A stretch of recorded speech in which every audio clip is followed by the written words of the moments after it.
Hello everyone, good morning.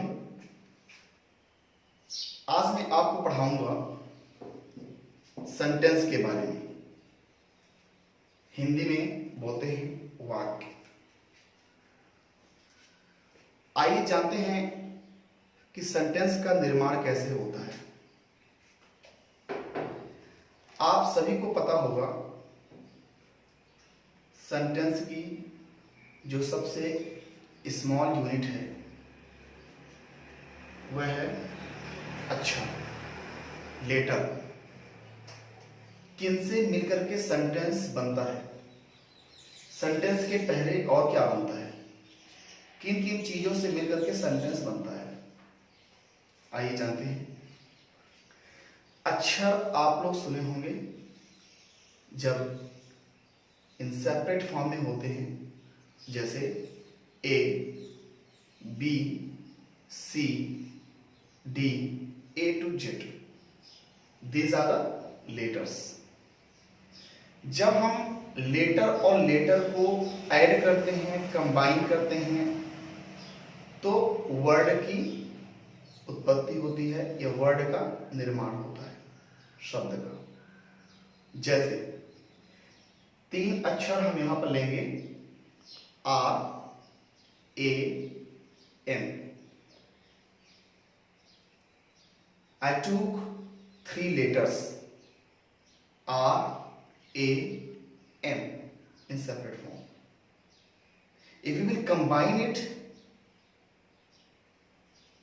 there will be one word, Ram, R-A-M. Letter और letter को add करने से word बना। अब आइए हम जानते हैं वर्ड और वर्ड को या वर्ड और लेटर को ऐड करने से क्या बनता है। जब वर्ड और वर्ड को ऐड करते हैं तो हमारा सेंटेंस बनता है, but it should be meaningful sense. Word हम लेते हैं, कई सारे वर्ड्स लेते हैं। राम एक वर्ड हुआ, इज दूसरा वर्ड हुआ, अ एक लेटर हुआ, गुड अनदर वर्ड, बॉय दूसरा वर्ड। कई सारे वर्ड्स को हमने ऐड कर दिया और इसका कुछ मीनिंगफुल सेंस है, कुछ मीनिंग है। कहते हैं शब्दों के सार्थक समूहों को वाक्य कहते हैं। तो इंग्लिश में बोलेंगे a sentence is a group of words. A sentence is a group of words, letter भी कह सकते हैं, और letters which gives complete sense और मीनिंगफुल सेंस। ये है हमारा सेंटेंस। तो आइए हम जानते हैं फिर से एक बार definition of sentence. What is a sentence? Sentence is a group of words. आप बहुत अच्छी तरीके से इसको प्रिपेयर कर सकते हैं। अ sentence is a group of words which gives complete sense. Ram is a good boy. Ram plays football. Ram does not play football.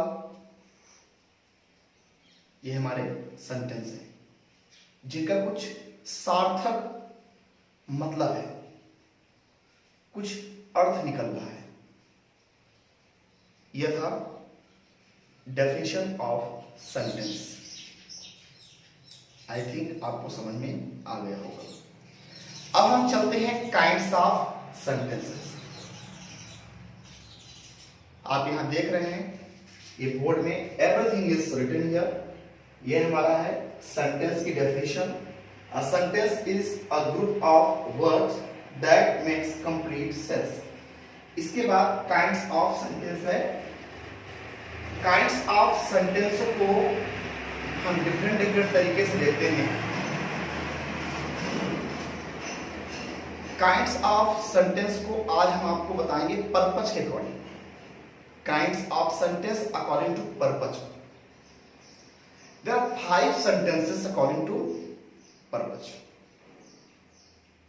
पहला, असर्टिव और डिक्लेरेटिव सेंटेंस।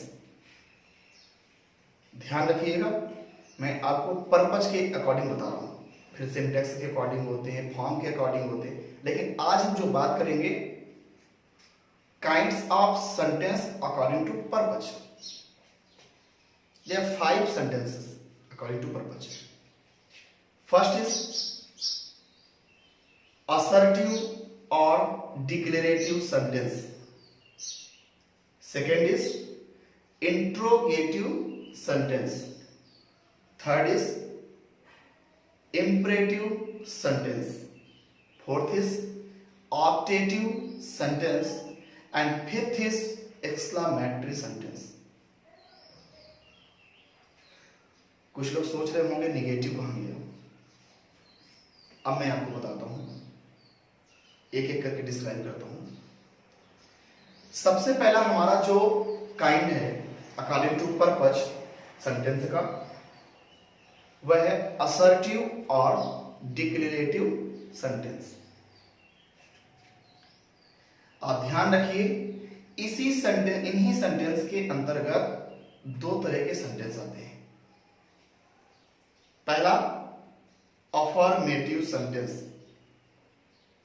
दूसरा नेगेटिव सेंटेंस। अब आपको कोई डाउट नहीं होना चाहिए कि हमारा नेगेटिव सेंटेंस कहां गया। पहला असर्टिव और डिक्लेरेटिव सेंटेंस, इसके अंतर्गत 2 तरीके के सेंटेंस हैं आपके। पहला है अफर्मेटिव सेंटेंस, दूसरा है नेगेटिव सेंटेंस। अफर्मेटिव सेंटेंस को ही हम पॉजिटिव बोलते हैं, सिंपल सेंटेंस बोलते हैं।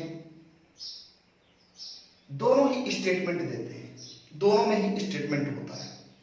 एक में पॉजिटिव स्टेटमेंट होता है, दूसरे में नेगेटिव स्टेटमेंट होता है।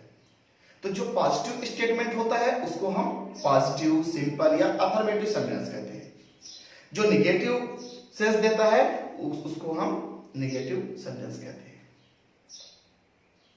मैं आपको बता रहा हूं, एग्जांपल से बता रहा हूं। आई ईट फूड। आप देख रहे हैं इसमें न तो नॉट यूज है न तो कुछ ऐसा वर्ड, इसमें बता रहा है आई ईट फूड, मैं खाना खाता हूं। देखिए यहां पर शब्दों का समूह है, कॉम्बिनेशन ऑफ वर्ड्स है, ग्रुप ऑफ वर्ड्स है, और कुछ इसका अर्थ निकल रहा है, सार्थक है विद अर्थ, कुछ ना कुछ इसका सेंस निकल रहा है, इसलिए हमारा क्या हो गया, सेंटेंस हो गया। अब बात आती है इसको काइंड को पहचानना है, तो किस काइंड का है? अफर्मेटिव, सकारात्मक, जिसमें नेगेटिव का नाम और निशान नहीं है। I eat food, you play football, आप फुटबॉल खेलते हैं। सकारात्मक या पॉजिटिव या सिंपल या अफर्मेटिव सेंटेंस। अब हम बात करते हैं नेगेटिव सेंटेंस, नकारात्मक। मैं खाना नहीं खाता हूं, I do not eat food. आप फुटबॉल नहीं खेलते हो, you do not play football. यह हमारा था अफर्मेटिव और नेगेटिव। अब मैं आपको बता दूं, अफर्मेटिव से नेगेटिव सेंटेंस में चेंज करने के लिए हमेशा हेल्पिंग वर्ब्स के बाद नॉट का यूज करते हैं। आइए जानते हैं हेल्पिंग वर्ब्स क्या होती है। आप जानते हैं डिफरेंट तरह के टेंस होते हैं, मॉडल है, हम जानते हैं उनमें से हेल्पिंग वर्ब क्या है, कौन कौन सी हेल्पिंग वर्ब्स हैं।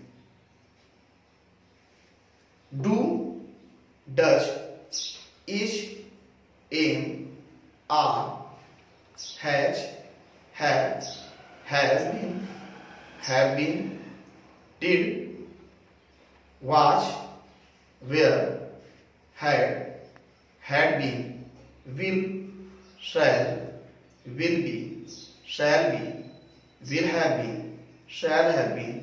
These are helping verbs. After these helping verbs, to change into negative sentences from affirmative sentence, we have to use not. I am a boy. Am is helping verb. I am not a boy. I am not a boy. After am, we have to use not to change into negative sentence from affirmative sentence. ये आपका clear हुआ? Assertive और declarative दोनों को मिला करके हम assertive sentence कह सकते हैं. Next, interrogative sentence. Interrogative sentence is a sentence in which the questions are asked. ऐसे सेंटेंस, ऐसे वाक्य जिसमें क्वेश्चन पूछा जाता है. अब आप देखिए, क्वेश्चन दो तरीके से पूछा जाता है. एक तो कंफर्म किया जाता है और एक एक्सप्लेन किया जाता है उस क्वेश्चन को पूछने के बाद. चलिए हम देखते हैं. इंट्रोगेटिव सेंटेंस भी दो तरीके से होते हैं. The sentences which start from with helping verbs and another sentences which start with question words और WH वर्ड्स. दो तरीके के इंट्रोगेटिव सेंटेंस होते हैं, जो हेल्पिंग वर्ब से स्टार्ट होते हैं और दूसरा जो क्वेश्चन वर्ड या WH वर्ड से स्टार्ट होते हैं. जैसे मैंने अभी बताया, राम ईट्स फूड. मैंने दूसरा एग्जांपल दिया था, आई ईट फूड. राम को लेते हैं हम इस बार, राम ईट्स फूड. निगेटिव क्या बनेगा? Ram does not eat food. अब इंट्रोगेटिव, डज को पहले कर देना है, हेल्पिंग वर्ब है, तो डज राम ईट फूड. और ध्यान रहे, इंट्रोगेटिव सेंटेंस में लास्ट में इंट्रोगेशन मार्क का यूज करना है, क्वेश्चन मार्क का यूज करना है. नेक्स्ट, ऐसे सेंटेंस जो WH वर्ड्स या क्वेश्चन वर्ड से स्टार्ट होते हैं उसको भी हम देखते हैं. Why does Ram eat food? Interrogation mark.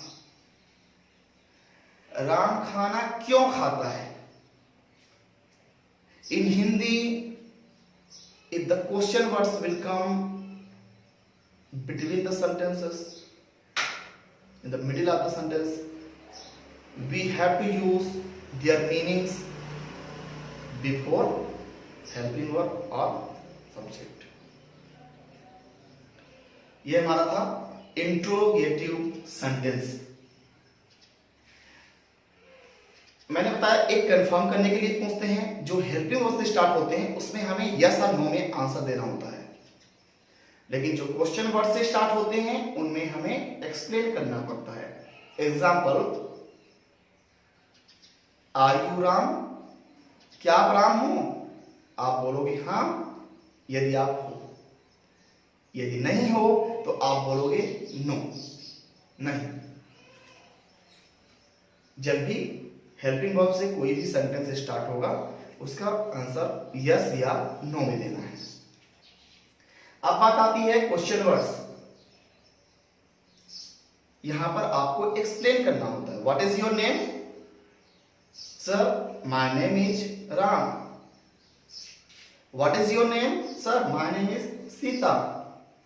यहां पर आपको एक्सप्लेन करना पड़ रहा है. आप यहां यह नहीं कह सकते हैं यस और नो. यह था इंट्रोगेटिव सेंटेंस. तीसरा है इंपरेटिव सेंटेंस. इंपरेटिव सेंटेंस के अंतर्गत तीन तरह के सेंटेंस आते हैं.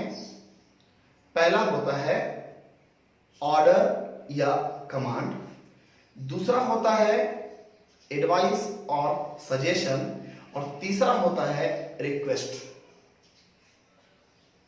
3 तरह के सेंटेंस को आप इसमें पढ़ेंगे। आप जब किसी को कमांड देते हो या ऑर्डर देते हो, आप रेस्टोरेंट में जाते हो ऑर्डर देते हो, होटल में जाते हो ऑर्डर देते हो।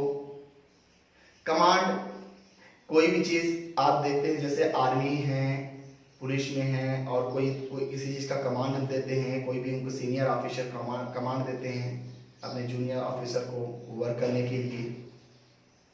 दूसरा एडवाइस और सजेशन, आपके पेरेंट्स, आपके टीचर्स, आपके बड़े बुजुर्ग आपको सलाह देते हैं, एडवाइस देते हैं, सजेशन देते हैं, ये सब इंपरेटिव सेंटेंस के अंतर्गत आते हैं। तीसरा रिक्वेस्ट, आपको अपने जरूरत के अकॉर्डिंग किसी से कोई सामान मांगना है तो आप क्या करेंगे, उनसे रिक्वेस्ट करेंगे। आप ऐसे नहीं मांग सकते हैं, रिक्वेस्ट करने पर आपको दे भी सकता है। चलिए हम जानते हैं कमांड या order.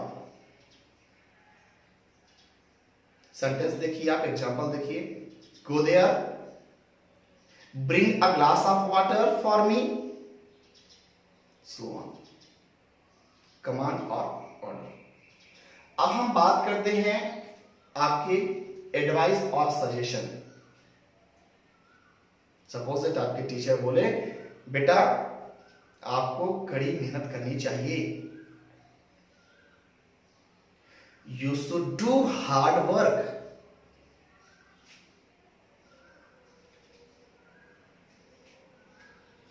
You should make proper time table to study.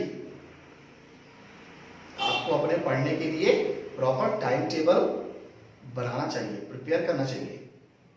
Request, please give me a pen, कृपया करके आप मुझे एक पेन देंगे क्या, या कृपया एक मुझे आप पेन दे दीजिए, या कृपया करके मुझे आप एक पेन दे दीजिए। यहां हम रिक्वेस्ट कर रहे हैं। ये था हमारा इंपरेटिव सेंटेंस। नेक्स्ट है हमारा optative sentence, where we show the wishes. Optative sentence, जहां हम अपनी इच्छा व्यक्त करते हैं, विश, अपने विशेस किसी को देते हैं, ऐसे सेंटेंसेस ऑप्टेटिव सेंटेंस में आते हैं। जैसे भगवान आपको आशीर्वाद दे, भगवान आपका भला करे, may God bless you, wish you a good luck. ऐसे सेंटेंस जब हम किसी को विश करते हैं या अपनी इच्छा को शो करते हैं, ऐसे सेंटेंस ऑप्टेटिव सेंटेंस के अंतर्गत आते हैं। लास्ट हमारा है एक्सक्लेमेटरी सेंटेंस। इसके अंतर्गत सडन इमोशंस, हमारी फीलिंग्स शो होती है। इट शोज और फीलिंग्स, इमोशंस। जैसे आप काम कर रहे हो, फिसल गए, किसी टेबल पर चढ़े, दीवार में हैंग करना था कोई पिक्चर, आप फिसल गए, अचानक से आवाज आती है, oh these words are exclamatory words. And यदि हम इसको सेंटेंस में यूज करते हैं तो वही सेंटेंस क्या कहलाता है, एक्सक्लेमेटरी सेंटेंस। और लास्ट में हमें एक्सक्लेमेशन मार्क भी यूज करना पड़ता है। आपको मैं सेंटेंस दिखा रहा हूं। How beautiful this city is. आप कहीं गए और नई सिटी है आपके लिए, तो आपने क्या बोला, अचानक आपके मन में ऐसी फीलिंग आ गई, आपने बोला how beautiful this city is. ये सिटी कितनी अच्छी है, कितनी सुंदर है। दूसरा, what a nice house you bought. आप किसी के घर गए, नया घर खरीदा हुआ है, आपके अंदर से ऐसी आवाज आई, अरे वाह आपने कितना अच्छा घर खरीदा है। तो दोस्तों फिर से मैं एक बार रिपीट करना चाहूंगा, Sentence. What is a sentence? A sentence is a group of words that makes complete sense. Kinds of sentence. According to purpose, there are 5 sentences. First is assertive or declarative sentence. Second is interrogative sentence. Third is imperative sentence. Fourth is optative sentence. And last, fifth is exclamatory sentence. I have told you, I have described you in detail. और आपको कोई भी problem है तो आप इसमें अपना comment दे सकते हैं और उसको शेयर भी करें और अच्छी तरीके से इसको आप स्टडी कर सकते हैं। Thank you.